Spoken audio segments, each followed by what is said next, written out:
প্রয়াগরাজে মহাকুম্ভ মেলার আয়োজনে একক কর্তৃত্ব জাহিরে সদাব্যস্ত উত্তরপ্রদেশের মুখ্যমন্ত্রী যোগী আদিত্যনাথ। প্রচারে আলোকযোগ তার মুখে কেন্দ্রীভূত। তখনই কেন্দ্রীয় স্বরাষ্ট্রমন্ত্রী অমিত শাহ মনে করিয়ে দিলেন, কুম্ভ ব্যক্তির নয়, সব সনাতনীর। কুম্ভ মেলার বিশাল আয়োজনে যোগীর কর্তৃত্ব নস্যাৎ করতে শাহের মন্তব্য কি আগামীতে দিল্লির মসনদে নরেন্দ্র মোদীর উত্তরাধিকার বাছাইয়ের সমীকরণের লক্ষ্যে প্রশ্ন রাজনৈতিক মহলের। গত মকর সংক্রান্তি থেকে শুরু হয়েছে প্রয়াগরাজে মহাকুম্ভ মেলা।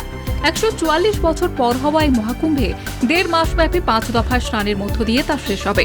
সরকারি দাবি, দফায় দফায় প্রায় 30 কোটি মানুষের সমাবেশ হতে চলেছে প্রয়াগের ত্রিবেণী সঙ্গমে।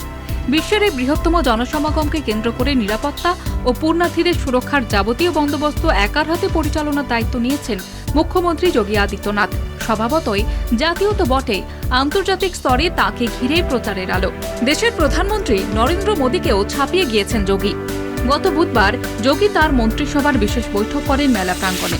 পরে মন্ত্রীদের নিয়ে ত্রিবেণী সঙ্গমে স্নান করেন। সব মিলিয়ে এবারের মহাকুম্ভ মেলা ও যোগী যেন সমার্থক হয়ে উঠেছেন। ঘটনাচক্রে গুজরাতের আমেদাবাদে হিন্দু আধ্যাত্মিক ও সেবা মেলার উদ্বোধনে কেন্দ্রীয় স্বরাষ্ট্রমন্ত্রী বলেন, বাধাহীনভাবে হাজার বছর ধরে মহাকুম্ভ মেলা হয়ে চলেছে। মহাকুম্ভের আয়োজন কখনোই সরকারের ওপরে নির্ভরশীল নয়। মুঘল, ব্রিটিশ আমল কিংবা কংগ্রেস শাসনেও তার ছেদ পড়েনি।